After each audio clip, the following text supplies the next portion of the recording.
So we can define money in terms of its liquidity. So liquidity means how quickly can we turn the money into something that can be spent, that other people will accept. So there are different levels of liquidity.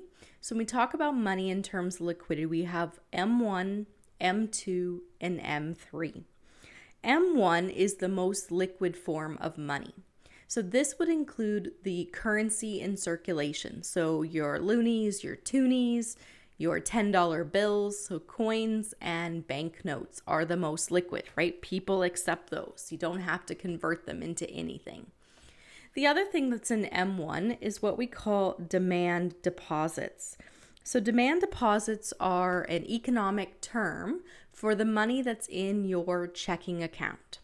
These are accounts that don't earn interest, and when you swipe your debit card at the grocery store, the money is immediately withdrawn.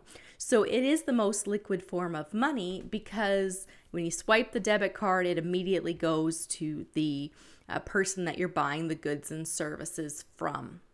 When it comes to M1, we have in Canada, as of 2020, $1.4 trillion in money that is in its most liquid form of M1.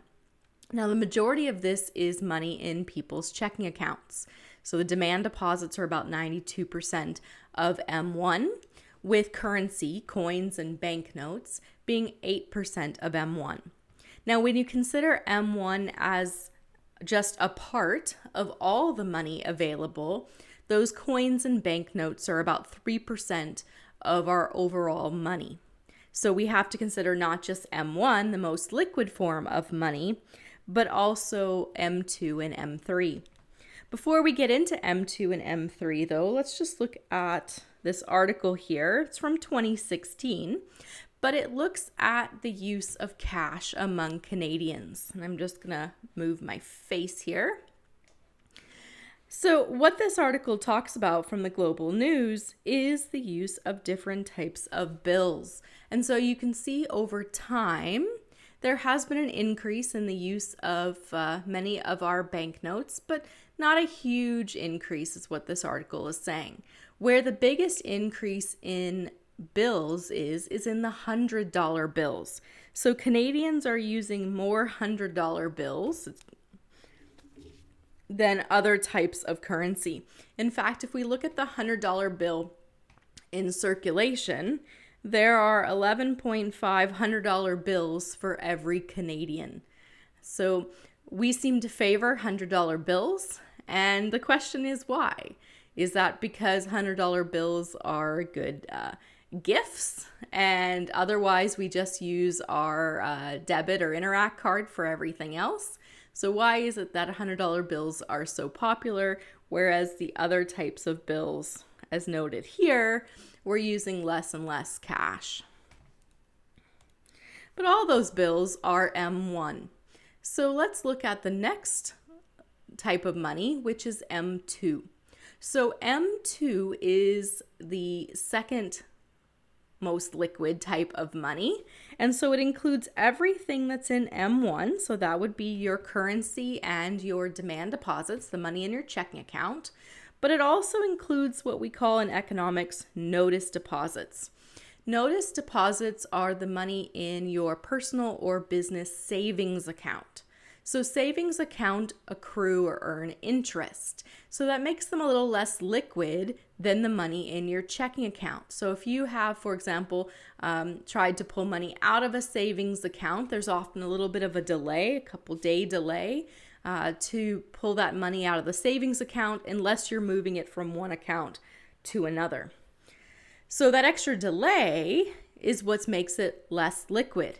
And because it earns interest, that's why the bank wants to have a little bit of a delay there. Money that you're constantly using that's not earning them interest, that they're not making money off of, that you're making money off of, that is more liquid. It can be readily used. That's the money in the checking account. But money that's accruing interest is less liquid, has that little bit of delay, so not instantly turned into cash. The least liquid form of money in our economy is M3. So M3 includes everything in M1. So that would be the currency, banknotes. That includes your demand deposits. It also includes everything that's in M2. So we add to that the notice deposits, the money in your savings account. And we add to that some additional items that are the least liquid. So this would be certificates of deposit, government savings bonds, and mutual funds. So anything that the Bank of Canada has oversight on is considered money. And so government savings bonds and CDs, this is government debt that the Bank of Canada essentially has bought. And so that those investments, like if you buy government savings bonds and CDs as investments for the future, right, they're accruing interest. They're locked in for a period of time. And since they're locked in, they're less liquid. But because they are being overseen by the Bank of Canada, they are included in the definition of money because they can be cashed out and turned into a more liquid form. Mutual funds are also included in the M3 definition of money. Again, they can be sold, cashed out, turned into a more liquid form. But really, when we talk about money, things that are defined as money are things that are controlled or are influenced by the Bank of Canada, because the Bank of Canada has that sole responsibility for our money supply. So when it comes to M3, in Canada as of 2020, that total value of all the money in Canada is $3 trillion. Okay. Now, we've talked about things that are money. What about things that are not money? So gold in Canada is not money. If you go to the grocery store and you try to hand them some bars of gold in exchange for your groceries, they're not going to take it. So gold is a commodity. It has a value. It can be bought and sold, but it is not money. And that takes us back to the discussion we had in a previous video as to what is money. In order to be money, it must be a medium of exchange. That is, people will accept it as payment for goods and services. It must be a store of wealth, so the more you have of it, the more you can buy. And it must be a way for us to determine the value of goods. So we would need to know how much gold for one item versus how much gold for another. So gold, we're saying, is not money because, that's the wrong slide. Because it's not a medium of exchange. It's not accepted as payment for goods and services. Other things that are not money are financial securities. So we said government bonds are money, but corporate bonds are not.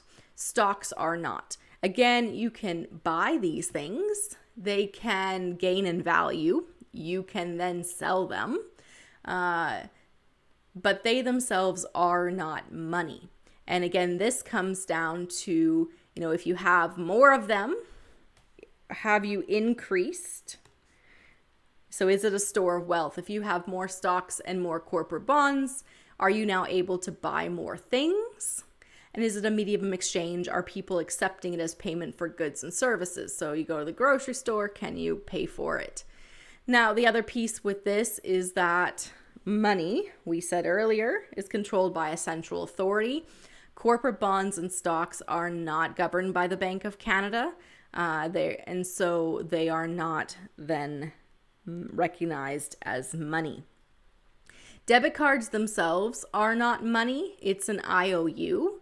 Now, a debit card is attached to a demand deposit. It is the demand deposit, the money in your checking account. That is the money. Same thing with credit cards and checks. They are IOUs. They are a promise to pay in the future. But if you have lots of checks, if you have a stack of credit cards, that doesn't mean that, if we go back to our definition, that you have more, that you can buy more things, right? More credit cards, more checks doesn't necessarily mean you've accumulated more wealth. Okay. And now maybe a medium of exchange, people may accept it as payment for goods and services, but in that case, is it a store of wealth? If you have more of it, are you able to buy more things? So anytime we're looking at money, money must be all three: a medium of exchange, a store of wealth, a unit of account. And when we look at what is money within a particular country, the other thing that we're looking at is it controlled by a central authority? Because while US dollars are a medium of exchange, a store of wealth, and a unit of account, they are not in Canada considered to be part of our money, because some places won't accept it, right? You have to pay Canadian dollars, not American dollars, at the grocery store, although we have some places that will accept it.